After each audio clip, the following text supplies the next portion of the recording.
복수는 차가워야 하며 철저하게 계산되어야 한다. 그리고 정확해야 한다. 양궁의 10점은 직경 12.2cm, 70m 거리에서 그 작은 원을 맞추려면 호흡, 자세, 타이밍, 그리고 집중력이 완벽해야 한다. 나는 그것을 10년 동안 연습했다. 그리고 이제 그 모든 훈련을 다른 목적으로 사용할 때가 왔다. 이 이야기는 구독자 사연을 바탕으로 재구성한 픽션입니다. 폭력과 범죄를 미화하거나 권장하지 않습니다. 2024년 1월 5일 토요일. 올해 20살인 하진경은 대한민국 양궁 국가대표입니다. 2024 파리 올림픽을 앞두고 진천 선수촌에서 혹독한 훈련을 받고 있었습니다. 세계 랭킹 2위, SNS 팔로워 120만 명, 탁월한 미모와 실력으로 많은 팬들의 사랑을 받는 선수였습니다. 하지만 그날 그녀는 그저 평범한 20살이고 싶었습니다. 그날 진경은 일주일간의 휴가를 받았습니다. 가벼운 배낭 하나만 메고 진천 선수촌을 나섰습니다. 코치님이 마지막으로 당부합니다. 진경아, 너무 무리하지 마. 쉴 땐 확실히 쉬어야 다시 시작할 수 있어. 네, 코치님. 잘 쉬다 올게요. 저녁 8시. 진경은 터미널에서 성남행 버스표를 끊었습니다. 버스 출발 시간은 밤 10시 30분. 아직 시간이 많이 남았습니다. 그녀는 터미널 푸드코트에서 저녁을 먹고 카페에서 시간을 보냅니다. 휴대폰으로 SNS를 확인합니다. 팬들의 응원 메시지가 가득합니다. 진경 언니 파리에서 금메달 기원합니다. 오늘도 훈련 고생하셨어요. 진경 언니 최고. 진경은 미소를 지으며 좋아요를 누릅니다. 밤 10시 30분. 버스가 출발했습니다. 진경은 창가 자리에 앉아 이어폰을 끼고 음악을 듣습니다. 창밖으로 어둠과 불빛이 스쳐 지나갑니다. 가족들 생각이 났습니다. 엄마가 해주시는 따뜻한 된장찌개, 동생 유경이와 나누는 시시콜콜한 이야기들, 그리고 담달이면 졸업하는 고3 막내 재윤, 일란성 쌍둥이인 동생 하유경도 언니와 같이 양궁을 시작했습니다. 그러나 5년 전 어깨 부상으로 운동을 그만두고 진로를 바꿨습니다. 다행히 공부를 잘해서 연세대 경영학과 2학년에 재학 중입니다. 둘은 얼굴이 똑같지만 성격은 정반대입니다. 진경은 활발하고 외향적인데 유경은 조용하고 내성적이었습니다. 밤 11시 50분. 버스가 야탑 터미널에 도착합니다. 늦은 시간이라 터미널은 한산했습니다. 막차 시간이라 터미널 안쪽 대부분의 상점은 이미 문을 닫았습니다. 진경은 배낭을 메고 터미널을 나섭니다. 집까지는 걸어서 15분 거리입니다. 그녀는 휴대폰을 꺼내 엄마에게 문자를 보냅니다. 엄마, 나 거의 다 왔어. 10분 후면 도착. 답장은 없었습니다. 벌써 주무시는 것 같았습니다. 진경은 미소를 지었습니다. 1월의 밤 공기는 차가웠습니다. 진경은 큰 도로를 따라 걷다가 골목길로 접어듭니다. 이 골목은 낮에도 다소 썰렁한 편이지만 자주 다니던 길이라 익숙합니다. 하지만 밤 12시가 넘은 시간, 가로등 몇 개만이 희미하게 빛을 밝히고 있습니다. 진경은 조금 불안한 마음에 걸음을 빨리 합니다. 그때였습니다. 뒤에서 발소리가 들렸습니다. 처음에는 신경 쓰지 않았습니다. 하지만 발소리는 점점 가까워졌습니다. 진경은 뒤를 돌아봅니다. 어둠 속에서 3명의 남자가 다가오고 있었습니다. 심장이 두근거렸습니다. 본능적으로 위험을 감지했습니다. 그녀는 걸음을 더 빨리 했습니다. 거의 뛰다시피 했습니다. 하지만 그들도 뛰기 시작했습니다. 잠깐, 남자의 목소리가 들렸습니다. 진경은 돌아보지 않았습니다. 그냥 빠르게 뛰었습니다. 하지만 앞에서 또 다른 남자들이 나타났습니다. 3명이었습니다. 총 6명. 그들은 그녀를 둘러쌌습니다. 소리 지르지 마. 조용히 하면 다치지 않아. 그중 한 명이 말했습니다. 목소리는 낮고 차가웠습니다. 진경은 소리를 지르려 했습니다. 하지만 누군가 뒤에서 그녀의 입을 막았습니다. 동시에 팔을 잡혔습니다. 그녀는 발버둥쳤습니다. 양궁 선수답게 어깨와 팔의 힘은 강했습니다. 하지만 6명의 성인 남자를 상대하기엔 역부족이었습니다. 검은색 승합차가 골목 입구에 나타났습니다. 그들은 진경을 차에 밀어 넣었습니다. 차는 출발했습니다. 그날 밤 자정 하진경은 야탐역 인근 한 상가 건물 옥상으로 끌려갔습니다. 그곳에서 6명의 남자들에 의해 차례대로 3시간 동안이나 하복부의 고통과 어깨가 뜯겨져 나가는 인간으로서 겪을 수 없는 최악의 고통을 경험했습니다. 새벽 3시 30분 그들은 그녀를 버렸습니다. 그 상가 건물 옥상에 찢어진 옷가지들과 함께 진경은 움직일 수 없었습니다. 몸 전체가 통증으로 얼룩졌습니다. 하지만 그녀의 눈은 살아 있었습니다. 그녀는 그들의 얼굴을 한 명 한 명 기억했습니다. 어둠 속에서도 공포 속에서도 고통 속에서도 그녀는 양궁 선수였습니다. 10년 동안 훈련받은 집중력은 공포 속에서도 작동했습니다. 그녀는 모든 것을 기억했습니다. 그리고 다짐했습니다. 나는 이들을 찾을 것이다. 한 명씩. 그리고 새벽 4시 진경은 간신히 일어났습니다. 찢어진 옷을 주워 입고 비틀거리며 계단을 내려갔습니다. 새벽 거리는 고요했습니다. 그녀는 핸드폰을 꺼냈습니다. 화면 액정이 깨져 있었지만 작동했습니다. 전화를 걸어야 했습니다. 경찰 119? 아니, 그녀는 다른 번호를 눌렀습니다. 동생 유경이에게 여보세요? 언니? 잠에 취한 동생의 목소리가 들렸습니다. 유경아. 진경의 목소리는 떨렸습니다. 언니 무슨 일이야? 왜 이렇게 늦게? 유경아, 나 좀 데리러 와줄래? 어디야? 진경은 주변을 둘러봤습니다. 상가 건물 간판이 보였습니다. 야탐역 근처 성경빌딩. 유경은 15분 만에 도착했습니다. 차에서 내린 유경은 언니를 보자마자 얼어붙었습니다. 언니. 진경의 모습은 참혹했습니다. 경찰에 신고. 안 돼. 진경이 유경의 말을 끊었습니다. 경찰에 신고하면 안 돼. 왜? 언니, 도대체 무슨 일이? 신고하면 모든 게 끝나. 내 커리어, 내 인생, 내 모든 게. 진경은 떨리는 목소리로 말했습니다. 언론에 알려지면 더 이상 국가대표를 못할 거야.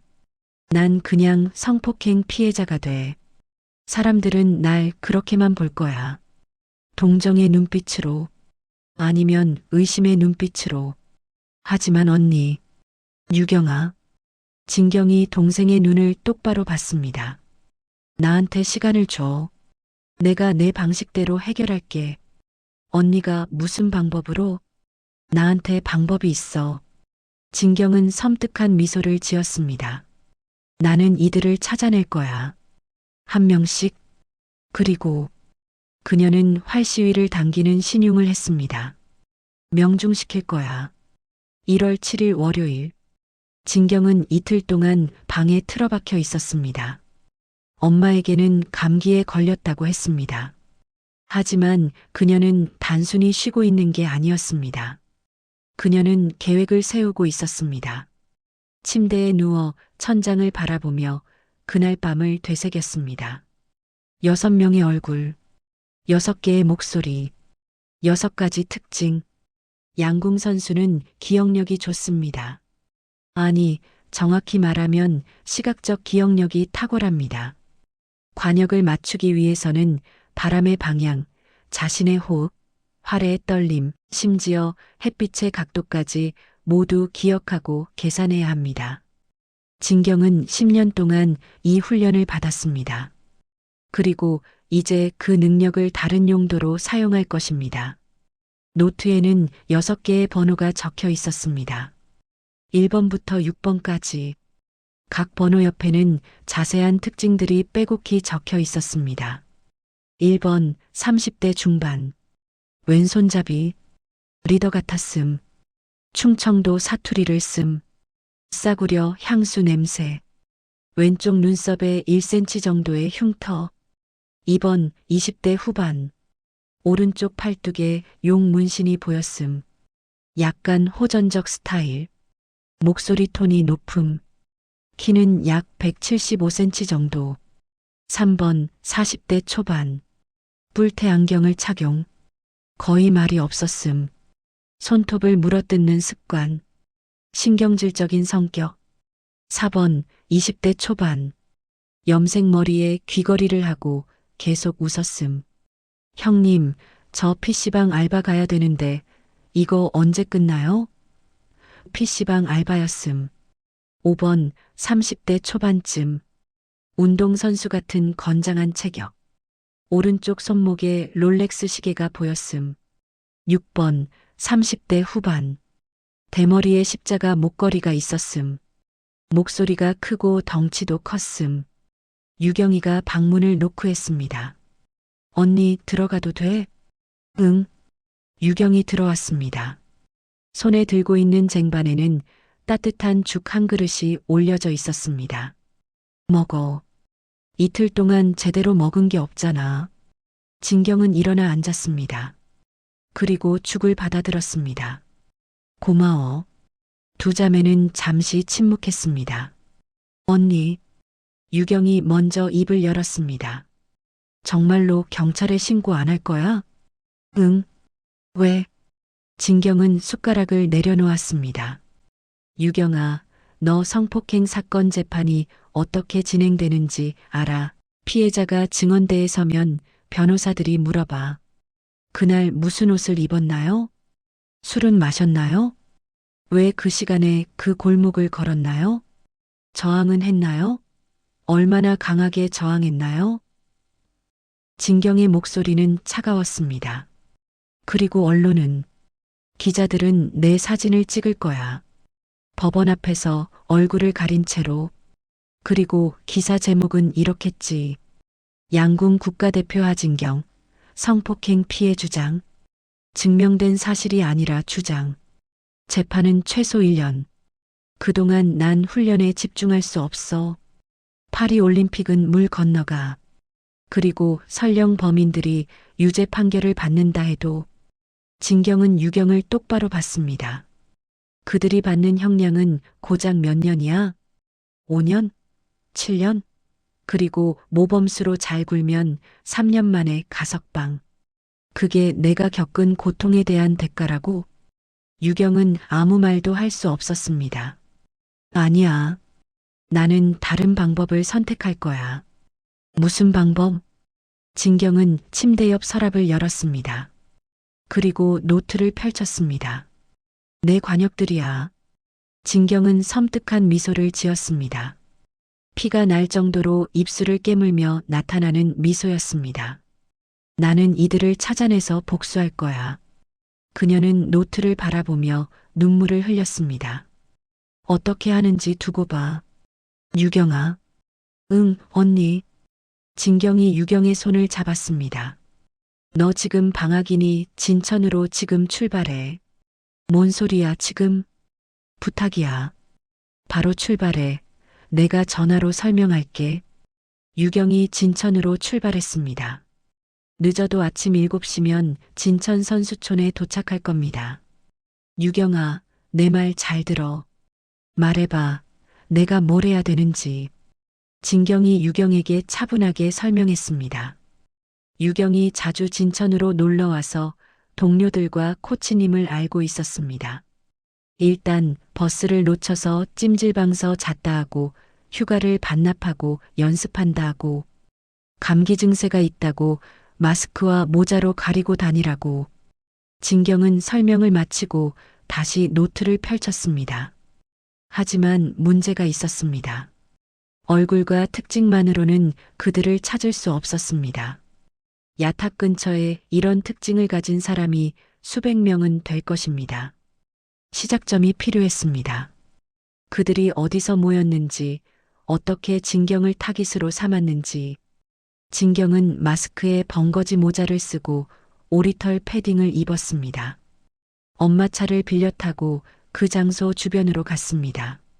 CCTV 없는 골목에 주차를 하고 성경 빌딩 근처로 갔습니다. 일단 건물 주변 가게에 들러 물었습니다. 1층 편의점, 치킨집, 실내 포차 등 하나씩 방문했습니다.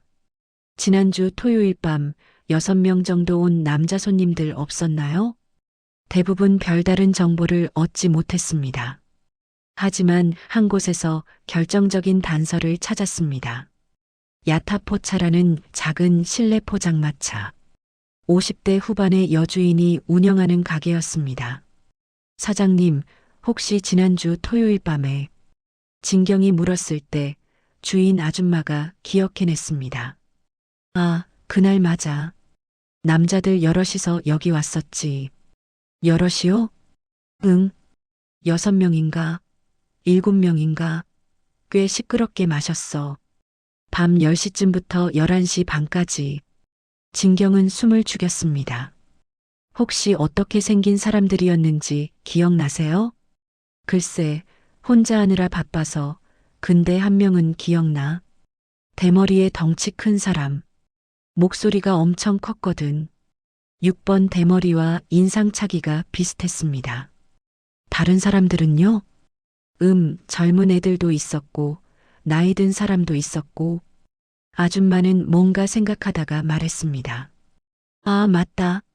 카드로 계산했어. 카드요? 응. 그 대머리 아저씨가. 진경의 눈이 빛났습니다. 혹시 그 카드 영수증 아직 있으세요? 영수증? 글쎄, 버렸을 텐데. 부탁이에요. 아주 중요한 일이거든요. 꼭 좀 찾아주세요. 아줌마는 진경의 간절한 표정을 보고 뒷방으로 들어갔습니다. 잠시 후 그녀가 구겨진 영수증 몇 장을 들고 나왔습니다. 이게 그날 것 같은데. 진경은 영수증들을 하나씩 확인했습니다. 그리고 마침내 찾았습니다. 1월 5일 22시 47분. 카드 승인 13만 2천 원. 카드 뒷자리 4개 7823. 이거예요. 그래. 그게 뭐가 중요한데? 정말 감사합니다. 진경은 영수증 사진을 찍고 포차를 나왔습니다. 집에 돌아와 진경은 노트를 펼치고 새로운 페이지에 적었습니다. 6번 대머리 남자. 카드 뒷자리 7823. 야타포차 이용. 1월 5일 22시 47분.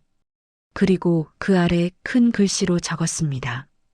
첫 번째 관역이 정해졌다. 이제 사냥이 시작된다. 6개의 관역에 하나씩 정확하게. 양궁 선수가 관역을 맞추듯이 나는 그들을 찾아낼 것이다. 그리고 명중시킬 것이다. 카드 번호 뒷자리 7823. 그리고 야타포차. 진경은 이것만으로도 충분하다고 생각했습니다. 그녀는 노트북을 열고 작업을 시작했습니다. 야타포차의 위치를 기준으로 반경 2km 내 헬스장, 술집, 카페 등의 SNS 페이지를 뒤졌습니다. 대머리, 덩치 큰 남자, 30대 후반, 그리고 십자가 목걸이. 수백 개의 사진들을 살펴봤습니다. 3시간 후. 찾았다. 한 헬스장의 인스타그램에 올라온 사진. 야타 파워짐 회원 여러분 축하해주세요. 이달의 운동왕 김태수 회원님입니다. 사진 속 남자는 대머리였습니다. 덩치가 컸습니다. 그리고 목에는 십자가 목걸이. 김태수? 진경은 그 이름을 노트에 적었습니다. 다음 날 진경은 야타 파워짐 앞에서 대기했습니다. 모자를 깊게 눌러 쓰고 마스크를 착용했습니다. 오후 7시쯤 한 남자가 헬스장에서 나왔습니다. 대머리에 덩치가 크고 십자가 목걸이를 한 김태수였습니다. 진경의 심장이 빠르게 뛰었습니다. 분노가 치솟았습니다. 저 남자가 그날 밤. 하지만 그녀는 침착함을 유지했습니다. 양궁 선수는 감정을 컨트롤하는 법을 압니다. 김태수는 주차장으로 걸어갔습니다. 검은색 제네시스 G80에 탔습니다. 진경은 그의 차량 번호를 메모했습니다. 12가 7823. 카드 뒷자리와 똑같네. 김태수의 차는 출발했습니다. 진경은 택시를 잡아타고 미행했습니다. 저 검은색 제네시스 따라가 주세요. 네. 친구 차예요. 깜짝 선물 주려고요. 기사는 고개를 끄덕이며 출발했습니다. 김태수의 차는 분당 정자동의 한 아파트 단지로 들어갔습니다. 103동 12층. 진경은 이 정보를 기억했습니다. 일주일 동안 진경은 김태수를 관찰했습니다. 그의 일상을 파악했습니다. 그리고 특이한 패턴을 발견했습니다. 매주 수요일과 일요일 저녁 8시, 김태수는 혼자 차를 몰고 어딘가로 향했습니다. 그리고 자정쯤 돌아왔습니다. 진경은 렌터카를 빌려 김태수를 미행했습니다. 김태수의 차는 분당을 벗어나 수원 방향으로 향했습니다. 30분 후 수원 영통구의 한 다세대 주택 앞에 멈췄습니다. 김태수는 차에서 내려 2층으로 올라갔습니다. 10분 후 김태수가 다시 나왔습니다. 하지만 혼자가 아니었습니다. 젊은 여자와 함께였습니다. 20대 초반으로 보이는 여자. 짙은 화장에 짧은 치마. 둘은 웃으며 차에 탔습니다. 바람을 피우고 있었구나. 진경은 냉소를 지었습니다. 진경은 김태수의 삶을 무너뜨리기로 했습니다. 김태수 아내에게 편지를 써서 우편함에 넣었습니다. 받는 사람 김태수 씨 아내. 남편 김태수에 관한 진실.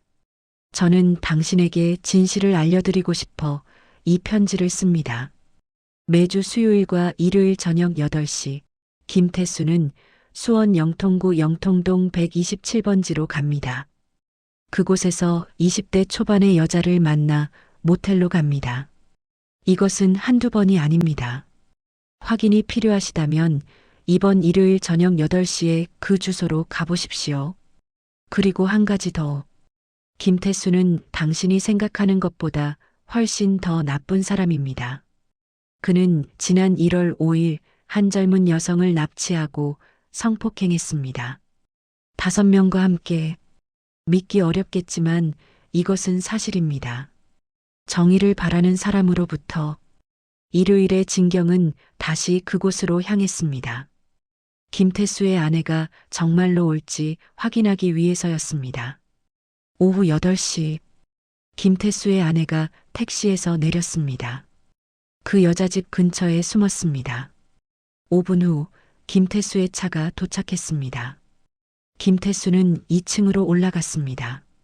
그리고 그 여자와 함께 내려왔습니다. 둘은 웃으며 차에 탔습니다. 바로 그때 김태수. 김태수의 아내가 뛰쳐나왔습니다. 김태수의 얼굴이 창백해졌습니다.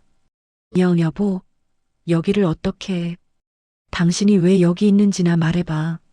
아내는 차문을 세게 두드렸습니다.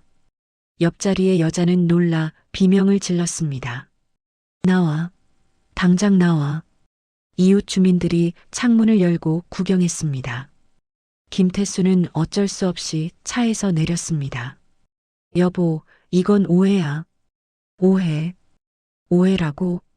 아내는 김태수의 뺨을 후려쳤습니다. 짝! 6년 동안 나는 당신만 믿고 살았어. 아이들도 키우고. 근데 당신은 이 나이에도 이런 짓을 해? 진경은 멀리서 이 장면을 지켜봤습니다. 그리고 입술을 굳게 깨물었습니다. 이걸로 끝이 아니다.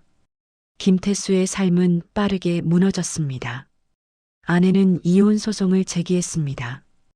회사에도 소문이 났습니다. 진경은 여기서 멈추지 않고 마지막 단계를 준비했습니다. 정자동 아파트에 김태수 차에 적힌 휴대폰 번호로 문자를 보냈습니다.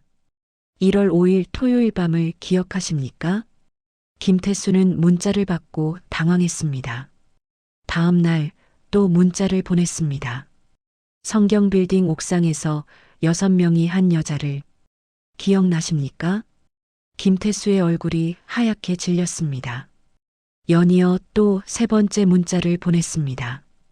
당신은 첫 번째입니다. 나머지 5명도 곧 차례가 올 것입니다. 내일 오후 3시 성경빌딩 옥상으로 혼자 오십시오. 안 오시면 경찰에 신고합니다. 다음 날 오후 3시 김태수는 성경빌딩에 도착했습니다. 건물은 여전히 낡고 한산했습니다. 그는 계단을 올라 옥상으로 향했습니다. 옥상 문을 열었습니다. 아무도 없었습니다. 누구세요? 나와보세요. 그가 소리쳤습니다. 대답은 없고 바람만 불었습니다. 그때 뒤에서 목소리가 들렸습니다. 아직도 멀쩡하시네요. 김태수는 뒤를 돌아봤습니다. 거기에는 모자를 깊게 쓴 여자가 서 있었습니다. 마스크로 얼굴을 가렸습니다. 누구세요? 1월 5일 밤 여기서 한 여자에게 무슨 짓을 했는지 기억하십니까? 김태수의 얼굴이 굳었습니다. 당신 설마. 네. 당신들이 한 여자를 망가뜨렸습니다. 진경이 운동복을 내려 오른쪽 어깨를 드러냈습니다. 김태수가 못된 짓을 할 때 물었던 이빨 자국이었습니다. 김태수는 그 이빨 자국을 보고 소름이 돋았습니다. 이럴 수가. 놀랐습니까? 찾아올 줄은 몰랐겠죠?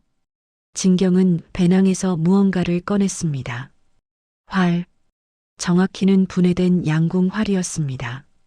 그녀는 능숙하게 활을 조립했습니다.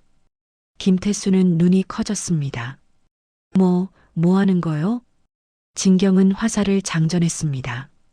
당신은 나의 첫 번째 관역입니다. 미쳤소. 사람한테 화살을 쏘려고 한 여자의 인생을 망치고 잘 살기를 바랐습니까? 죽이진 않을 테니 안심하세요. 진경은 활 시위를 당겼습니다. 김태수는 공포에 질려 비명을 질렀습니다. 안 돼. 제발. 화살이 날아갔습니다. 슉.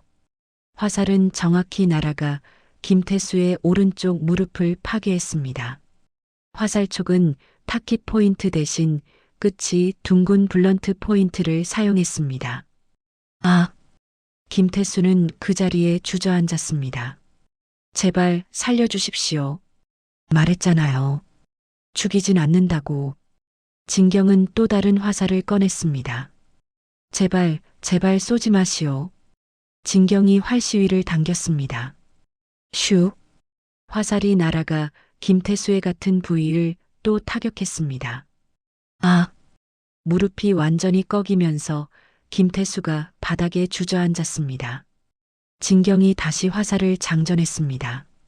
당신이 경찰에 신고하면 이번 화살은 얼굴에 박힐 겁니다. 신고 안 하겠소. 절대 안 해. 그리고 나머지 5명에게도 입 다물라고 전하세요. 알겠습니다.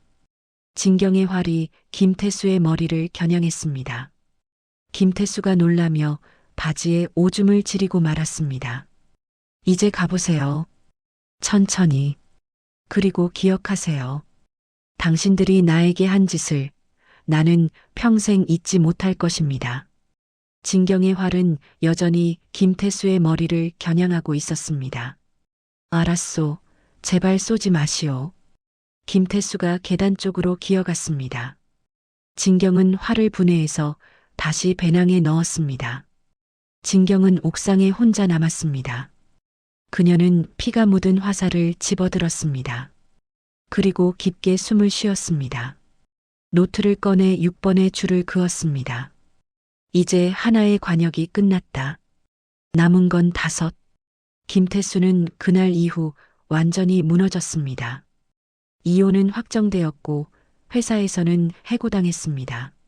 무릎뼈가 파열되어 수술하고 병원에 입원하였습니다. 결국 정신과 치료까지 받기 시작했습니다.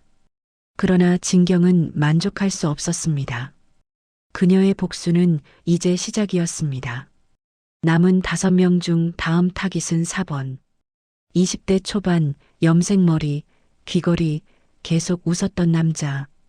PC방 알바. 진경은 야탑 주변의 PC방을 리스트업했습니다. 총 5개. 그곳을 그녀는 하나씩 방문하기 시작했습니다. 3번째 PC방, 스타 PC방. 진경은 조심스럽게 안으로 들어갔습니다. 모자와 마스크로 얼굴을 가렸습니다. 카운터에는 염색한 머리에 귀걸이를 한 20대 초반 남자가 서 있었습니다. 4번이었습니다. 이름은 이민재. 진경은 호흡을 가다듬었습니다. 찾았다. PC방 카운터 앞쪽에 자리 잡고 앉아 게임하는 척 이민재를 살폈습니다. 11시가 되자 다음 알바에게 넘기고 가게를 빠져나갔습니다. 진경이 빠르게 따라붙었습니다. 담배를 꺼내 불을 붙이더니 야타포차 쪽으로 향했습니다. 가게 문을 열고 안쪽을 한번 보더니 그냥 나왔습니다. 혼자 걸어서 탄천 방향으로 향했습니다. 다리를 건너는 이민재를 보며 진경이 돌아섰습니다. 진경은 집에 돌아와 구글맵으로 스타 PC방 인근을 살폈습니다. 이민재가 지나는 동선을 확인했습니다. 다음 날도 같은 동선으로 움직였습니다. 이틀 뒤 저녁 준비를 마친 진경이 움직였습니다. 검정색 운동복에 벙거지 모자를 쓰고 마스크로 얼굴을 가렸습니다. 렌트한 차를 운전해서 탄천 건너편에 주차하고 기다렸습니다. 10시 50분. 이민재가 여기를 지나가려면 20분 정도 남았습니다. 진경이 천천히 활을 조립했습니다. 화살촉은 둥근 블런트 포인트로 장착했습니다. 5분 전, 진경은 차에서 내려 반대쪽에 섰습니다. 드디어 이민재가 걸어오고 있습니다. 천천히 호흡을 하며 활 시위를 당겼습니다. 어둠 속에서도 진경의 화살은 정확했습니다. 이민재의 관자놀이를 한 치 오차도 없이 타격했습니다. 잠시 후 어두운 지하에 랜턴이 켜지고 바닥에 이민재의 형체가 보였습니다. 청테이프로 손발이 묶여 있었습니다. 진경이 다가갑니다. 누구세요? 이민재가 놀라 반대쪽으로 기어갔습니다. 1월 5일 새벽 성경빌딩 옥상에서 6명이 한 짓. 진경이 랜턴을 끄자 이민재의 공포감은 더 커졌습니다. 잘못했어요. 용서해 주세요. 어둠 속에서도 이민재의 얼굴이 하얗게 질린 표정이었습니다. 진경이 다시 랜턴을 켜고 다가갔습니다. 이민재가 눈물을 흘리며 떨고 있었습니다. 그날 일 처음부터 자세하게 말하세요. 아니면 여기서 죽을 수도 있어요. 살려주세요. 다 말할게요. 누가 시작했고 왜 나였는지 제대로 말해요. 네. 그날 용수영 생일이어서 알바 끝나고 야탑 포차에서 한잔했어요. 2차로 나이트클럽 가는 중에 태수영이 지나가는 여자 있다고 잡으라고. 그래서 한 여자를 차로 납치해서 성경빌딩 옥상으로 데려가서는 6명이 차례대로 했습니다. 똑바로 말해요. 뭘 했다는 거죠? 한 여자를 6명이 성폭행을 했어요. 차례대로. 이야기를 듣던 진경의 몸이 부르르 떨렸습니다. 기억하세요. 당신들이 한 짓, 내겐 평생의 상처가 될 겁니다. 진경이 이민재의 다리에 묶여진 청테이프를 잘랐습니다. 그리고 이민재를 그대로 두고 천천히 나왔습니다. 잠시 후 좌우를 살피며 이민재가 지하 계단을 빠져나왔습니다. 어둠 속에서 이를 지켜보던 진경이 활 시위를 당겼습니다. 팽팽하게 당겨진 시위에 장전된 둥근 화살촉은 쇠붙이었습니다. 슉! 시위를 떠난 화살은 정확하게 관역의 왼쪽 머리에 명중되었습니다. 그 순간 이민재의 몸이 붕 뜨더니 다리 아래로 추락하였습니다.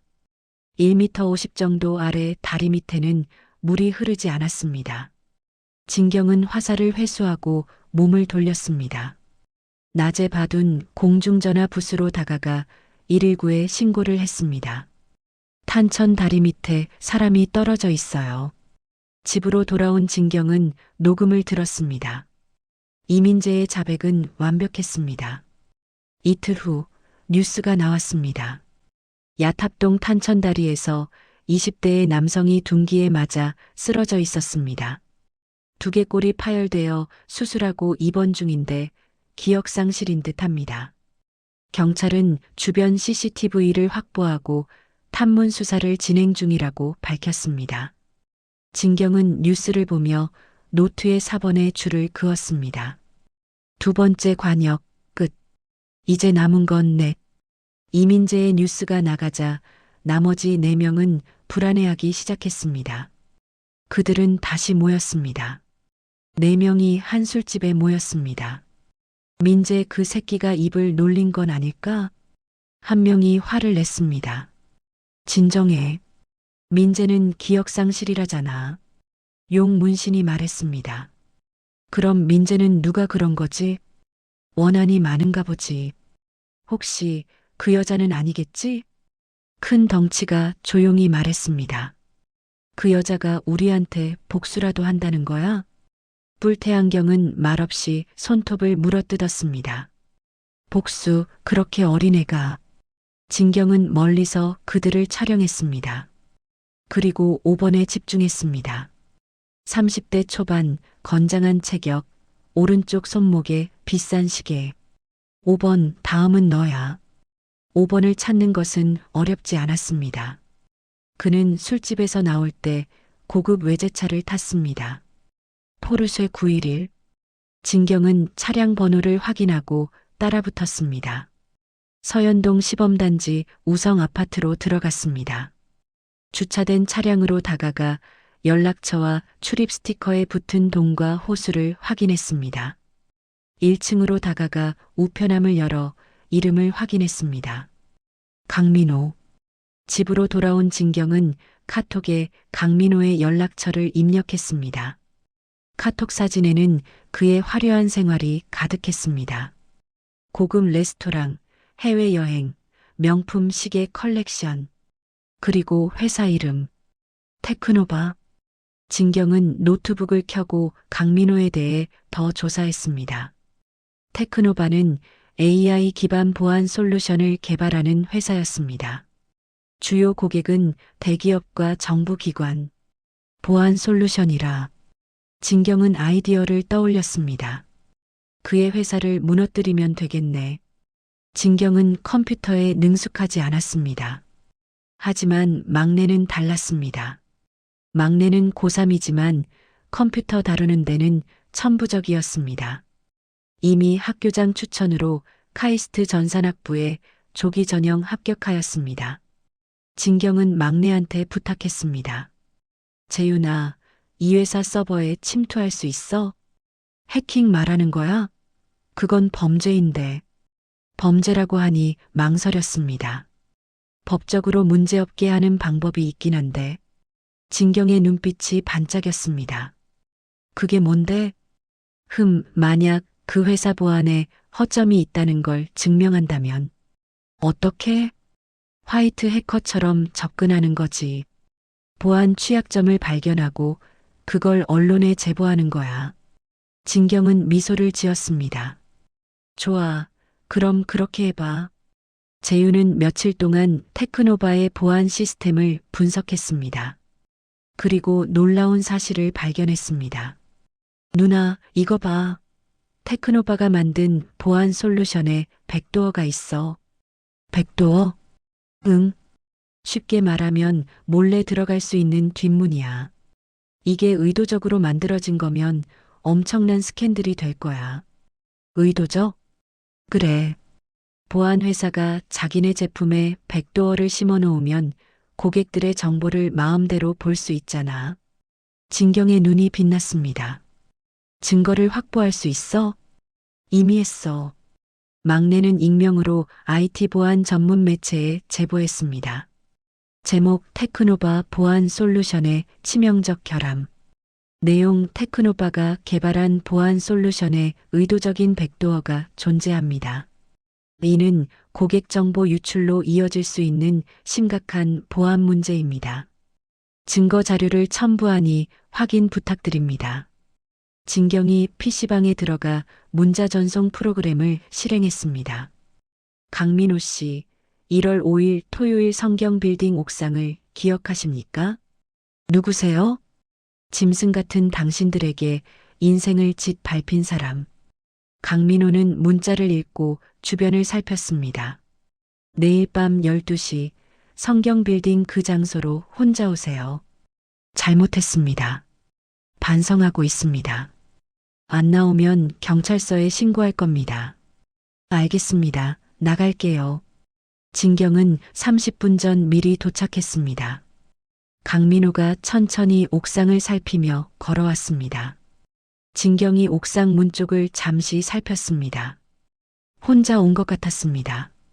강민호가 큰 길 반대쪽 난간에 앉아 핸드폰을 꺼냈습니다.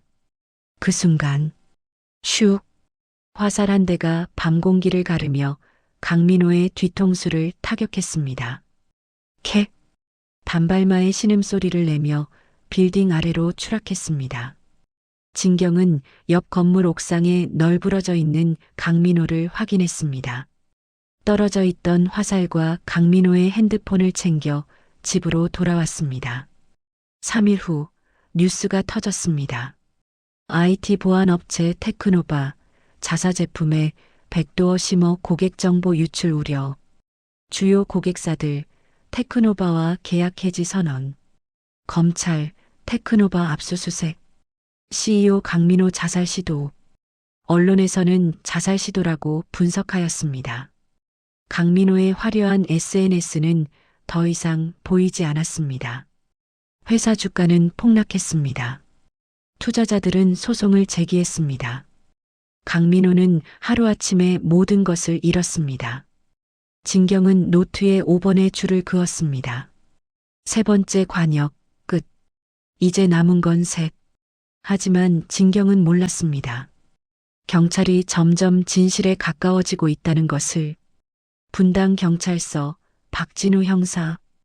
20년 경력의 베테랑 형사였습니다. 그는 이상한 점들을 발견하기 시작했습니다. 김태수는 무릎뼈가 파손되고 정신과 치료를 받는 중이고 이민재도 둔기에 맞아 기억상실증에 걸려 병원에 누워 있고 강민호 역시 뭔가에 뒤통수를 맞아 한쪽이 마비되었습니다. 박 형사는 사건 보드를 바라봤습니다. 3명 모두 같은 날 만나 술을 마셨습니다. 우연치고는 너무 이상한데 동료 형사가 물었습니다. 뭐가요? 이 세 사람 전부 기억을 못하거나 말을 못해. 그래서요? 전부 한 달 사이에 인생이 망했어. 이게 우연일까? 그럼 누군가 의도적으로. 그럴 가능성이 높아. 박 형사는 더 깊이 파고들었습니다. 김태수 부인에게 보낸 익명의 편지, 이민재의 몸에 있던 녹음 파일, 강민호 회사의 백도어 제보. 전부 익명이야. 그리고 타이밍이 너무 절묘해. 누군가 이들에게 복수하고 있는 건가요? 아마도. 근데 누군지 모르겠어. 신고도 없었거든. 박 형사는 성경 빌딩 주변 CCTV를 다시 확인했습니다. CCTV 관리 업체로 찾아가 신분증을 내밀었습니다. 성경 빌딩 1층 편의점 앞 CCTV 녹화된 거 볼 수 있을까요? 업체 직원이 녹화 파일을 확인했습니다.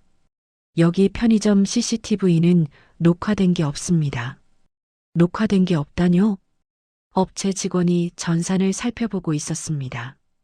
정기적인 충격이나 관리 업장에서 전원을 꺼버리면 녹화가 안 되긴 합니다. 박 형사는 잠시 생각했습니다. 그럼 전원이 꺼졌거나 누군가 의도적으로 혼란스러웠습니다.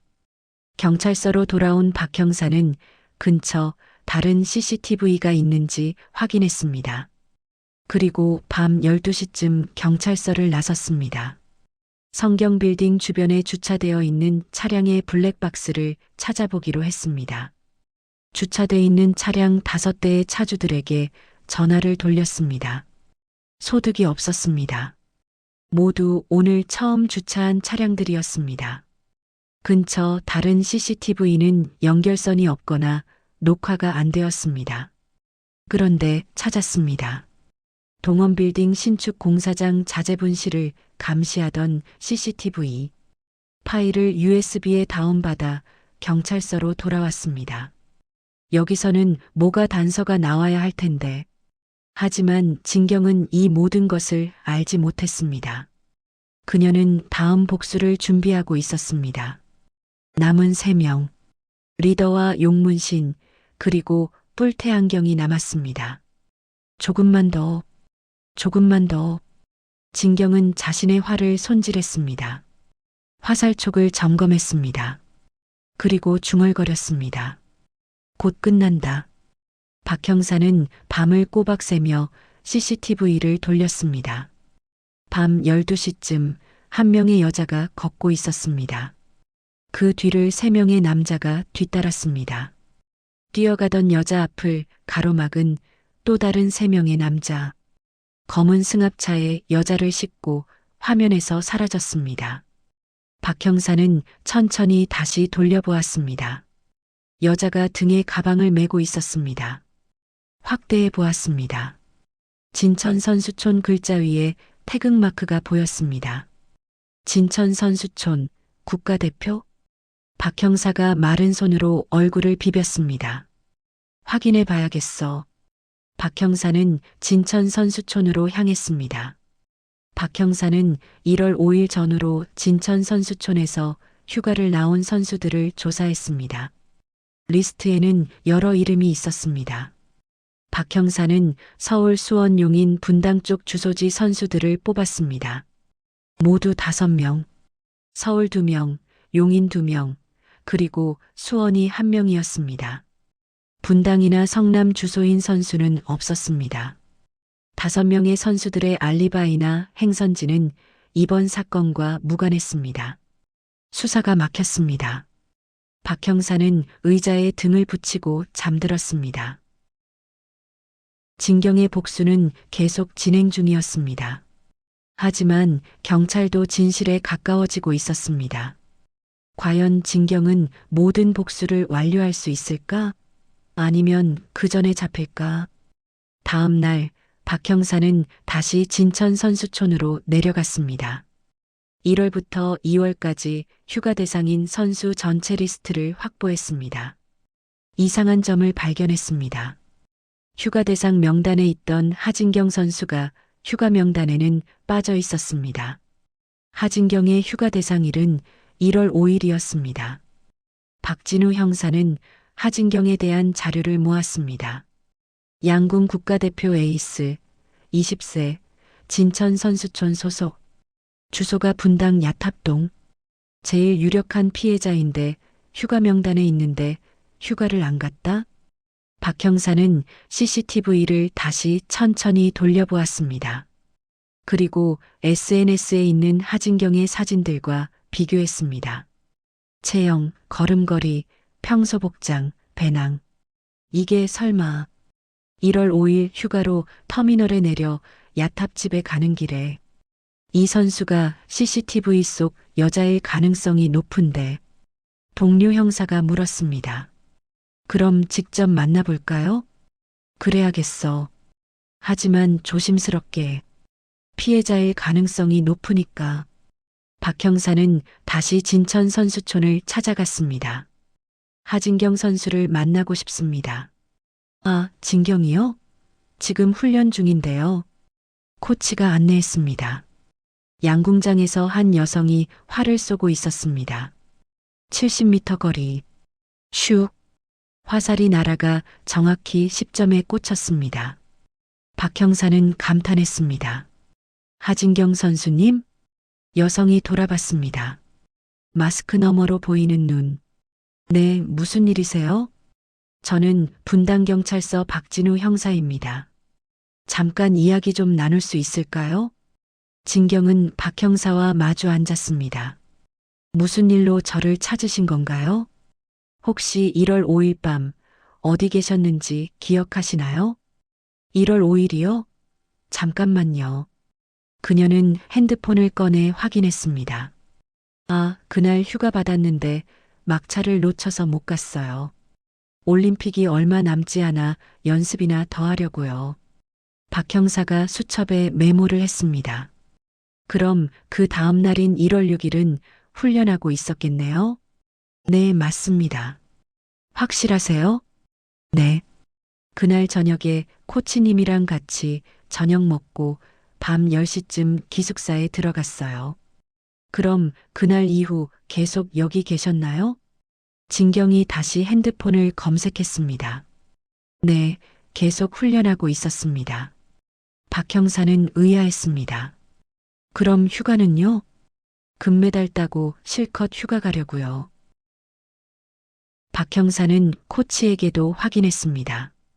1월 5일 이후 하진경 선수 여기 계속 있었나요? 네, 계속 있었습니다. 1월 5일 휴가라고 휴가 명단 리스트에 있던데요.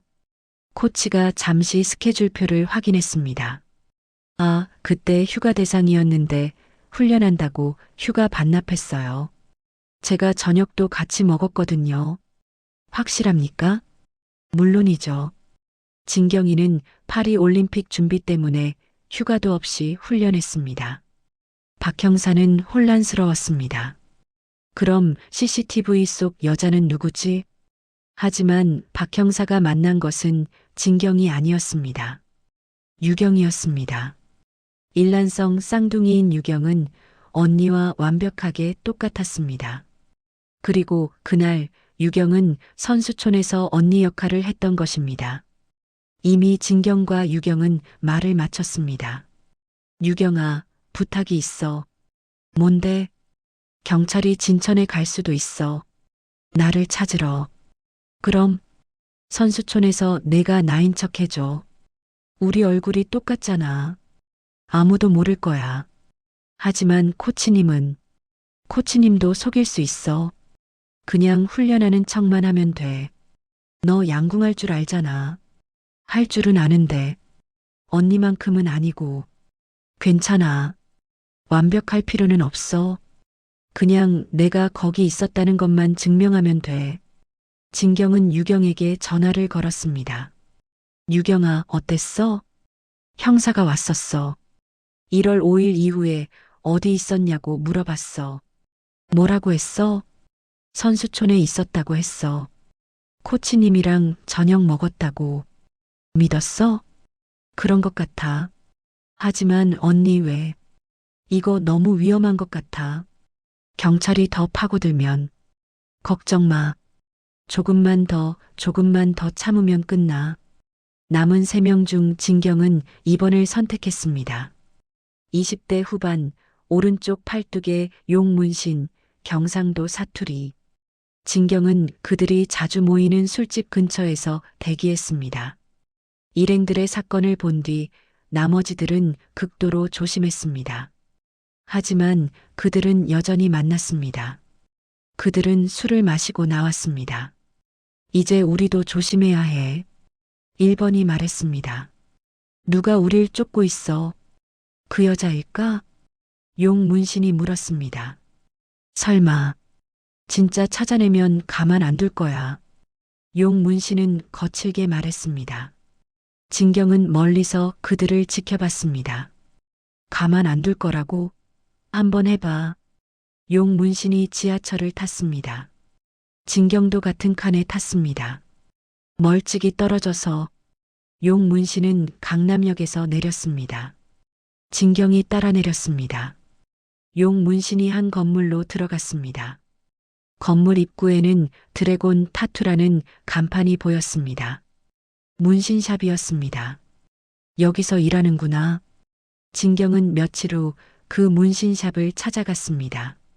모자와 마스크로 얼굴을 가렸습니다. 어서 오세요. 용 문신이 카운터에 앉아 있었습니다. 진경은 심장이 빠르게 뛰는 것을 느꼈습니다. 하지만 침착함을 유지했습니다. 문신하려고 왔어요. 어떤 거 원하세요? 작은 거요. 팔목에. 들어오세요. 진경은 시술 의자에 앉았습니다. 용 문신은 문신 도구를 준비했습니다. 어떤 디자인으로 할까요? 화살이요. 화살? 네. 작은 화살.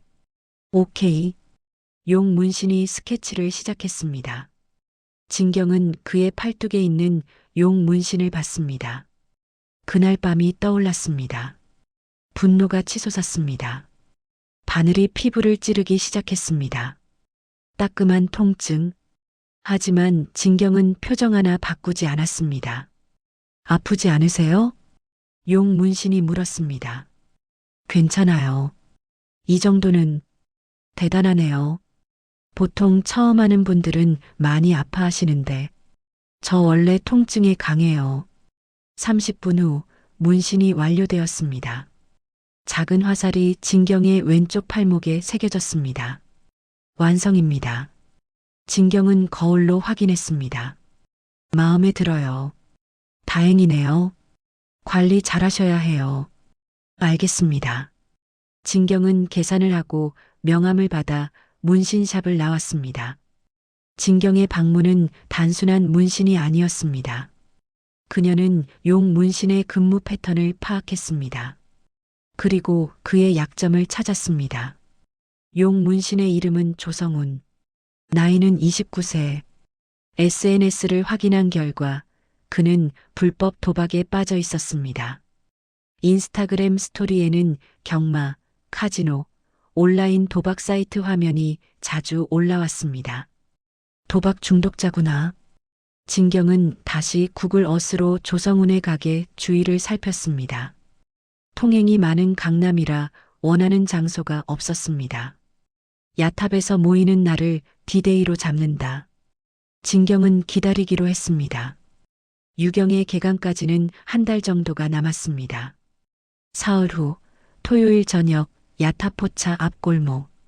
진경이 렌트카를 주차시키고 지나는 사람들을 살피고 있습니다. 밤 9시쯤이 되자 그들이 나타났습니다. 이제는 3명. 야탑포차 옆 치킨오프 집으로 들어갔습니다. 기다렸습니다. 1시간, 2시간, 3시간, 12시 반쯤이 되자 문을 열고 나왔습니다. 조성훈이 누군가와 전화 통화를 하고 있었고 2명은 어둠 속에서 노상방뇨를 하고 있었습니다. 조성훈이 2명을 부르더니 야탑 광장 쪽으로 걸었습니다. 진경이 차에서 내려 뒤를 따랐습니다. 떨리는 심장만큼 밤바람이 차가웠습니다. 그들이 야탑 광장 2층 노랫바로 올라갔습니다. 또 기다려야 했습니다. 진경은 노랫바 맞은편 커피숍 창가에 자리를 잡고 앉았습니다. 밖에서 기다리기엔 너무 추운 날씨였습니다. 30분쯤 후에 일행 중 뿔테안경이 먼저 나오는 게 보였습니다. 진경은 갈등했습니다. 목표가 조성훈이었는데 뿔테안경이 먼저 나왔습니다. 결정해야 했습니다. 조성훈은 가게 위치를 아니깐 뿔테안경을 따라가 보자. 뿔테안경이 야탑 포차 쪽으로 걸었습니다. 패팅 옷깃을 올리고 빠르게 따라갔습니다. 그의 차가 진경의 차 바로 건너편에 주차되어 있었습니다. 대리운전 기사가 도착하여 뿔테안경이 출발했습니다. 진경이 앞 차량을 따라가며 차량 번호를 외웠습니다. 차는 분당 수서로를 접어들어 동부간선도로를 달렸습니다. 그 시각 박 형사는 사건 보드를 보며 머리를 싸매고 있었습니다. 누굴까? 3명의 건장한 남자가 머리가 깨지고 무릎이 파열되었습니다. CCTV 속 여자가 하기엔 무리가 있다는 생각이었습니다. 혹시 또 다른 조력자가 있는 것일까? 박 형사는 자신이 뭔가 놓치고 있다는 생각이 들었습니다. 야, 조 형사. 옆에서 졸고 있던 동료를 깨웠습니다. 네, 팀장님. 여자가 건장한 남자를 제압할 수 있는 방법이 뭐가 있을까? 조 형사가 턱을 괴며 책상 위에 권총을 올렸습니다. 이런 거면 가능하지 않을까요? 총? 그래, 맞아. 그거였어. 진경이 뿔테안경의 아파트 지하주차장으로 들어갔습니다. 멀리서 대리기사와 말다툼을 하는 뿔테안경이 보였습니다. 뿔테안경이 올라가고 그의 차량으로 다가갔습니다. 앞유리에 휴대폰 번호가 있었고 차량 스티커로 동과 호수를 알았습니다. 204동 912호 1층 우편함으로 갔습니다. 이름은 이준석. 집으로 돌아온 진경은 뿔테안경의 신상을 검색했습니다. 나이 43세, 중견회계법인에 근무하는 회계사였습니다. LK 회계법인. 평범한 직장인 같아 보였습니다.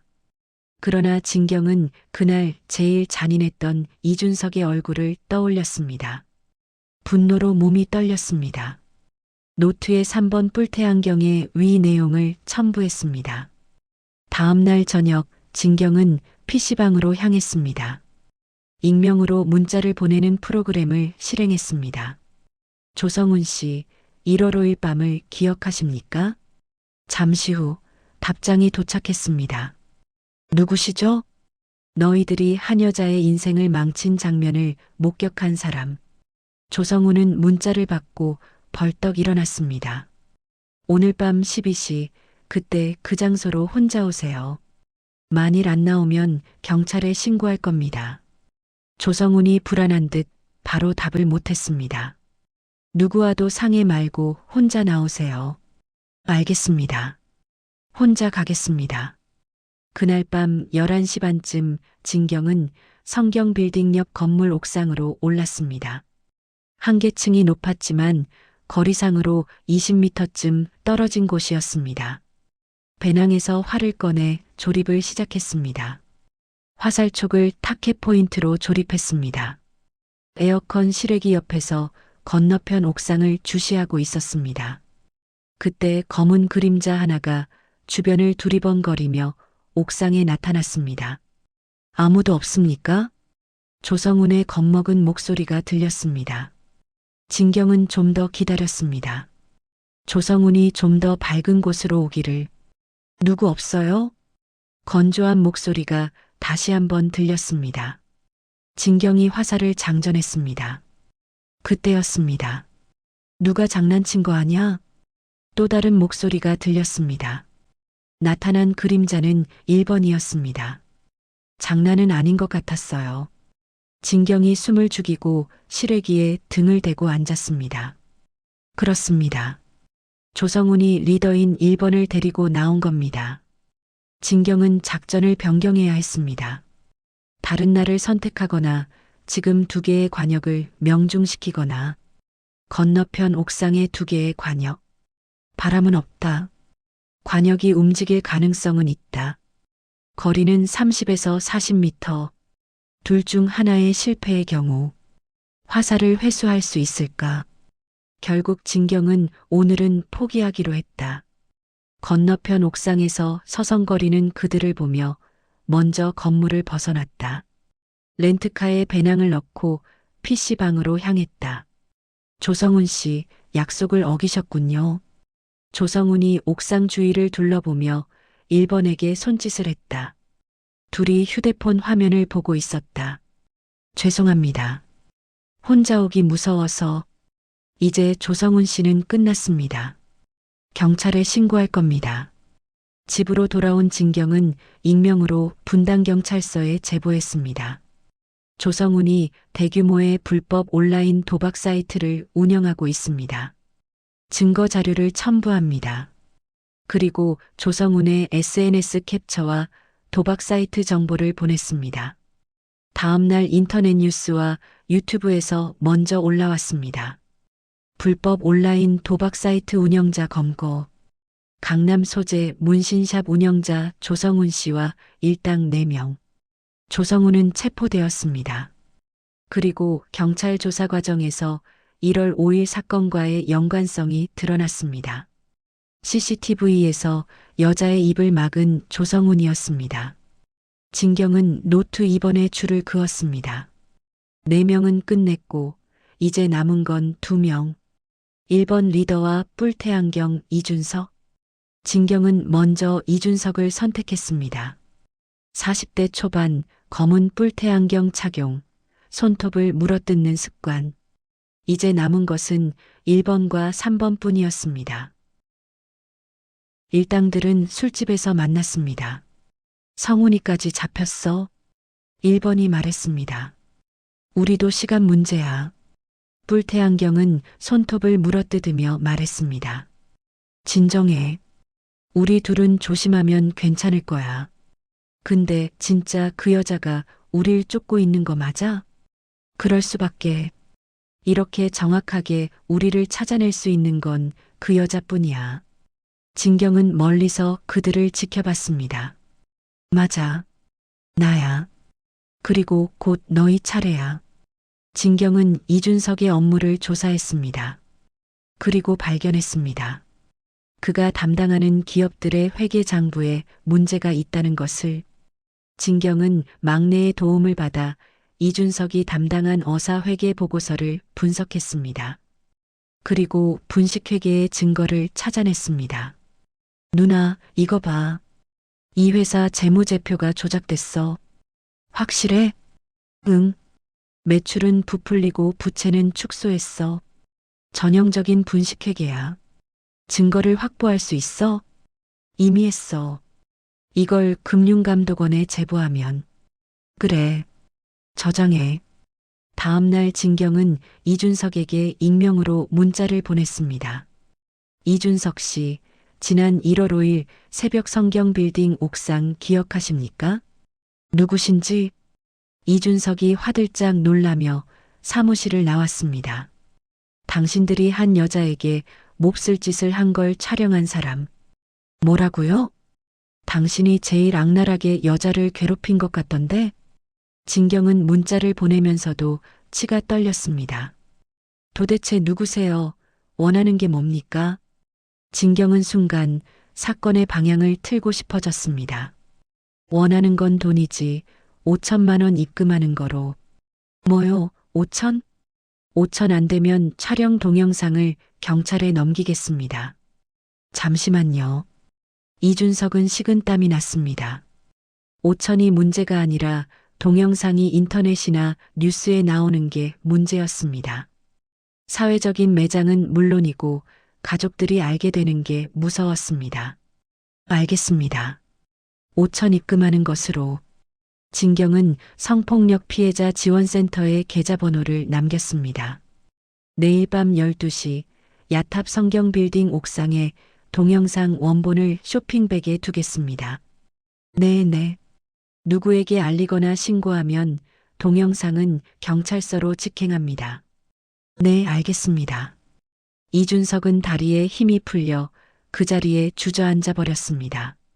다음 날 지원센터에 이준석이 가명으로 5천을 입금한 걸 확인했습니다. 밤 11시쯤 성경빌딩 옥상에 USB를 넣은 작은 쇼핑백을 두고 진경은 다시 성경빌딩 옆 건물 옥상에 올랐습니다. 실외기 뒤에 숨어서 건너편 옥상을 내려다보고 있었습니다. 이준석이 쇼핑백 쪽으로 다가갔습니다. 옥상에서 밝은 쪽에 쇼핑백이 놓여 있었습니다.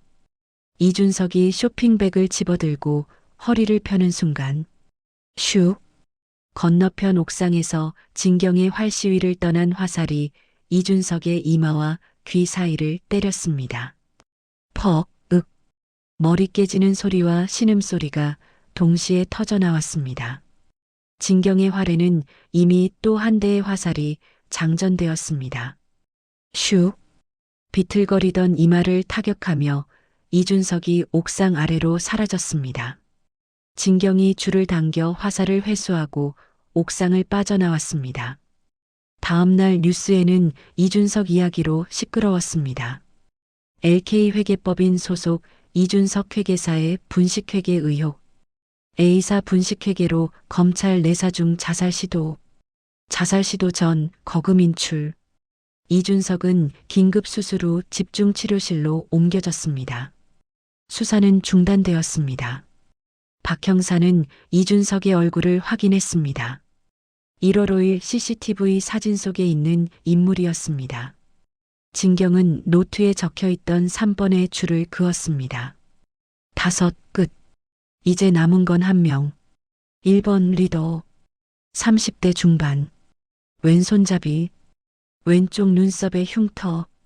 그날 밤 모든 것을 주도한 남자. 용인수지 거주. 1번의 이름은 최강석. 38세. 건설 현장 팀장. 그는 혼자 술집에 앉아 있었습니다. 5명이 모두 사라졌습니다. 이제 그만 남았습니다. 누굴까? 날 찾아낼까? 최강석은 중얼거렸습니다. 아니야. 나는 조심했어. 증거도 없고. 하지만 그의 손은 떨리고 있었습니다. 진경은 자신의 활을 점검했습니다. 화살을 하나하나 확인했습니다. 그리고 마지막 계획을 세웠습니다. 이민재에게서 입수한 최강석의 연락처를 확인했습니다. 문자를 보냈습니다. 최강석 씨, 동천동 남영 골프장에서 뵙겠습니다. 오늘 밤 12시. 최강석은 문자를 받고 얼어붙었습니다. 너 누구야? 바로 답장을 보냈습니다. 1월 5일 토요일 밤을 기억하시죠? 당신들이 망가뜨린 사람입니다. 최강석은 핸드폰을 떨어뜨렸습니다. 최강석은 고민했습니다. 가야 할까? 가지 말아야 할까? 하지만 결국 그는 결정했습니다. 가서 끝을 내자. 그는 주머니에 작은 칼을 넣었습니다. 최강석은 남영 골프 연습장에 도착했습니다. 진경은 이미 그곳에 있었습니다. 검정 운동복에 모자와 마스크를 쓰고 활을 들었습니다. 왔군요. 진경이 말했습니다. 최강석은 이를 갈았습니다. 내가 다 한 거야? 우리들을 망친 게 우리들요? 함께 범죄를 저지른 공범들 말씀하시는 건가요? 최강석은 주머니에서 칼을 꺼냈습니다. 너 때문에 다들 망했어. 이제 내 차례야. 최강석은 칼을 들고 진경에게 달려들었습니다. 하지만 진경은 이미 준비되어 있었습니다. 그녀는 재빨리 활 시위를 당겼습니다. 슉! 화살은 정확히 최강석의 오른쪽 다리에 명중했습니다. 퍽! 달려오던 최강석의 몸이 바닥에 꼬꾸라졌습니다. 흑! 최강석이 오른쪽 다리를 잡고 고통스러워했습니다. 진경은 화살을 다시 장전했습니다. 이번의 화살촉은 브로드헤드였습니다. 칼날이 달린 치명적인 화살촉이었습니다. 움직이지 마세요. 최강석은 멈췄습니다. 그걸 쏠 거야? 당신이 또 움직이면. 이게 내가 원하던 거야? 복수? 네. 나는 당신들 모두를 찾아냈습니다. 모두 죽이고 싶었습니다. 겨우 참고 있습니다. 모두 법의 심판을 받게 했고 이제 남은 건 당신뿐입니다. 최강석은 웃었습니다. 비참한 웃음이었습니다. 그래서 난 어찌할 건가? 그날 모든 걸 주도한 당신은 죽어야 합니다. 진경은 활 시위를 당겼습니다. 하지만 당신은 평생 기억하게 될 겁니다. 당신이 저에게 한 일을, 그리고 그 대가를. 퍽! 화살이 날아갔습니다. 최강석이 외마디 비명을 질렀습니다. 칼날이 달린 화살은 그의 남성을 뚫었습니다. 최강석이 그 자리에 주저앉아 아래를 쳐다봤습니다. 아래 성기 쪽에 피가 흘렀습니다. 미친. 넌 미친년이야. 경찰과 구급대원이 곧 올 겁니다. 난 당신들을 신고하지 않을 겁니다. 뭐라고 신고를 안 해? 네, 평생 반성하며 고통 속에 사십시오. 진경이 활 시위를 당겼습니다. 슉! 또다시 오른쪽 다리에 명중되었습니다. 아! 진경은 활을 내려놓았습니다. 복수는 여기까지입니다. 진경이 화살을 회수해 배낭에 넣었습니다. 고길이 유원지 쪽으로 차를 돌렸습니다. 경찰차가 남영 골프장 앞에 도착했습니다. 박진우 형사와 여러 경찰관들이 연습장으로 뛰어들어갔습니다. 하지만 거기에는 최강석만 있었습니다. 주저앉아 피투성이가 된 아래를 잡고 울고 있었습니다. 최강석 씨 체포. 피를 흘리는 최강석의 모습을 본 박 형사는 말을 잇지 못했습니다. 구급대원, 빨리. 구급대원이 달려와 응급조치를 했습니다. 같이 있던 사람 어디 갔습니까? 갔습니다. 아는 사람이었습니까? 아니요. 모르는 사람이었습니다. 최강석이 구급차에 실려갔습니다. 진경은 집에 도착했습니다. 활을 닦아 거실 유리 장식장에 넣었습니다. 화살은 알코올솜으로 닦고 화살촉은 버렸습니다. 노트를 들고 집을 나왔습니다. 재활용 분리수거 드럼통에 넣고 한 장씩 태웠습니다. 1번부터 6번까지 모두 제로 변했습니다. 박 형사는 하진경을 다시 찾아갔습니다. 하지만 이번에는 진천 선수촌이 아닌 집으로 초인종을 눌렀습니다. 문이 열렸습니다. 거실에는 하진경 혼자 있었습니다. 박 형사가 거실벽에 걸려있는 가족 사진을 보며 웃었습니다. 하진경 씨, 그리고 쌍둥이 동생 하유경. 박 형사는 이제 모든 것을 이해했습니다. 둘이 함께 한 거군요. 진경은 대답하지 않았습니다. 박 형사는 한숨을 쉬었습니다. 거실 장식장에 들어있는 활을 가만히 쳐다봤습니다. 증거가 없습니다. 당신이 직접 복수했다는 증거가. 모든 것이 익명 제보였습니다. 활로 사람을 쏜 것도 증거가 없습니다. CCTV도 없고 목격자도 없습니다. 박 형사는 일어섰습니다. 하지만 한 가지는 말씀드리고 싶습니다. 복수는 또 다른 고통을 만듭니다. 당신도 그걸 알고 계시겠죠? 진경은 대답했습니다. 저는 조용한 정의를 원했습니다. 법이 해결해주지 못하는 정의를요. 박 형사가 돌아섰습니다. 법이 완벽하지 않다는 건 저도 압니다. 하지만 그래도 법이 있어야 합니다. 그 법이 피해 여성들을 지켜주지 못하는 걸 많이 봤습니다. 언론에서 떠들고 사진 찍히고 2차 가해. 선수로서의 생명은 끝납니다. 박 형사는 아무 말도 할 수 없었습니다. 박 형사는 문을 나서며 마지막으로 말했습니다. 파리올림픽 잘하시길 바랍니다. 진경은 고개를 끄덕였습니다. 2024 파리올림픽 양궁 여자 개인전 결승. 하진경은 결승전에 올랐습니다. 마지막 화살. 70m 거리, 관역의 정중앙. 진경은 깊게 숨을 들이마셨습니다. 그리고 놓았습니다. 슉. 화살은 정확히 10점에 꽂혔습니다. 금메달입니다. 진경은 시상대 맨 위에 섰습니다. 금메달을 목에 걸었습니다. 애국가가 울려 퍼지고 태극기가 올라갔습니다. 진경의 눈에서 눈물이 흘러내렸습니다. 기쁨의 눈물일까? 아니면 슬픔의 눈물일까? 아무도 모릅니다. 관중석에서 유경이 박수를 치고 있었습니다. 그녀도 울고 있었습니다. 두 자매의 눈이 마주쳤습니다. 이제 복수는 끝났다. 6명의 남자들을 모두 처벌했습니다.